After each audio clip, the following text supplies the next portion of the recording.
Hello বন্ধুরা, কেমন আছো সবাই? আমার নতুন একটি ভিডিওতে তোমাদের সকলকে স্বাগত। দেখো, এখানে একটা হাঁড়িতে আমি নতুন গুড়ের রস বানিয়ে রেখেছি, আর এদিকে ভালো করে বিউলির ডালের ব্যাটার বানিয়ে নিয়েছি, আর কড়ায় তেল গরম করতে দিয়েছিলাম। তেল গরম হয়ে গেছে, এবার আমি একটা একটা করে আর কি বড়াগুলো ভাজছি।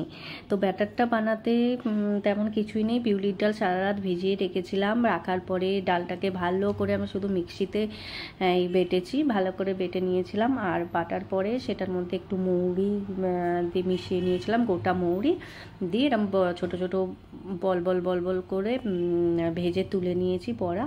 তোমরা তোমাদের ইচ্ছে মতন সাইজ দিতে পারো, আমি এই সাইজটাই আমার ভালো লেগেছে তাই এরকম সাইজেই করেছি। কেননা এটা আবার যখন রসে ফেলবো তখন আরও ফুলবে। রসে ফেলার পর এটাকে কিছুক্ষণ রেখে দিতে হবে। আর এটা খেতে বেশ ভীষণ ভালো লাগে, আমার তো খুব ভালো লাগে, কারণ আমার খুব পছন্দের একটা খাবার। এই দেখো, দেখতে পাচ্ছ রসের মধ্যে দিয়ে দিলাম। এবার এগুলো দেখো ফুলে ভেসে উঠেছে, মানে দেখে বুঝতেই পারছো যে ব্যাটারটা কতটা মানে কি বলবো ফাপি, মানে কি বলবো, খুব ভালো ফেটানো হয়েছে আর কি। ওটাকে বাটলেই হবে না, বাটার পর সেটাকে নিয়ে ভালো করে হাত দিয়ে ফেটাতে হবে। আর এবার তুলে কড়াইতে আমি দিচ্ছি, দেওয়ার পর একটা আওয়াজ আসে না, শিক শিক করে, ওই আওয়াজটা কিন্তু ভীষণ ভালো লাগে। আমার তো খুব ভালো লাগে। আমি ভেবেছিলাম সাউন্ডটা হয়তো শোনা যাবে, বাট সাউন্ডটা শোনা যাচ্ছে না। হয়তো আমার মোবাইলটা একটু কাছে নিলে হয়তো শোনা যেত।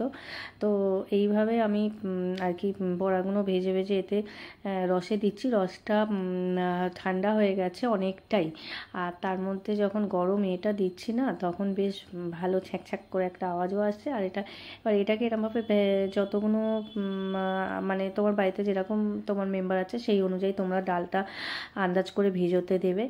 আর এটা খেতে কিন্তু ভীষণ ভালো হয়, আগেও বললাম আবারও বলছি, আমার তো খুব ভালো লাগে।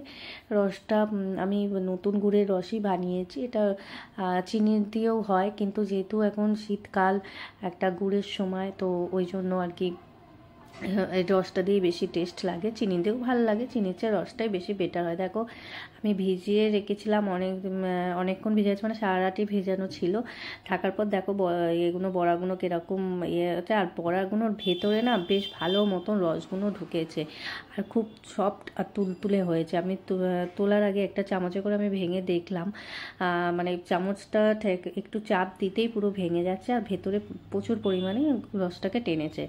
তো এইভাবে তোমরা যদি চাও তোমরাও বানিয়ে খেতে পারো, ভীষণ ভালো হয়। আশা করি এটা অনেক পুরনো, অনেক দিনকারই রেসিপি, সেই ঠাকুমা দিদার আমলে। আশা করি তোমরা অনেকেই খেয়েছো, আবার অনেকে যারা খাওনি খেয়ে দেখতে পারো, নো ডাউট ভীষণ টেস্টি হয়। তো এই ছিল আজকে আমার রসবড়া বানানোর ভিডিও। তো বেশ আমার তো খুবই আবারও বারবার আর কি এতটাই ভালো লাগে, বারবারই বেরিয়ে যাচ্ছে মুখ দিয়ে, খুব ভাল লাগে, খুব ভাল লাগে। তো যাই হোক, তোমাদের যদি ভালো লেগে থাকে এইভাবে বানিয়ে খেও, খাটনি সেরকম কিছু নেই, কারণ আমাদের সকলের ঘরেই এখন মিক্সি এসে গেছে। আগেকার মতন শিলনোড়ায় বাটতে হয় না, মিক্সিতে ভীষণ ভালো বাটা হয়। আর বেটে নেওয়ার পর ওতে একটু গরম জল মিশিয়ে না, যদি বেশি আঠালো থাকে গরম জল মিশিয়ে ভালো করে হাত দিয়ে বা স্পুন দিয়েও করা যায়, কিন্তু হাত দিয়ে বেশি ভালো হয় ফেটানোটা। তো ফাটিয়ে দেখবে, দিয়ে ছোট ছোট বল করবে, দেখবে এরকম ফুলে ফুলে যাবে। তো বানিয়ে খেয়ে দেখো, আর অবশ্যই জানিও কেমন হয়েছে। চলো, যদি ভালো লেগে থাকে তাহলে অবশ্যই আমাকে একটা লাইক কমেন্ট করে দিও, আর পারলে একটু শেয়ার করে দিও।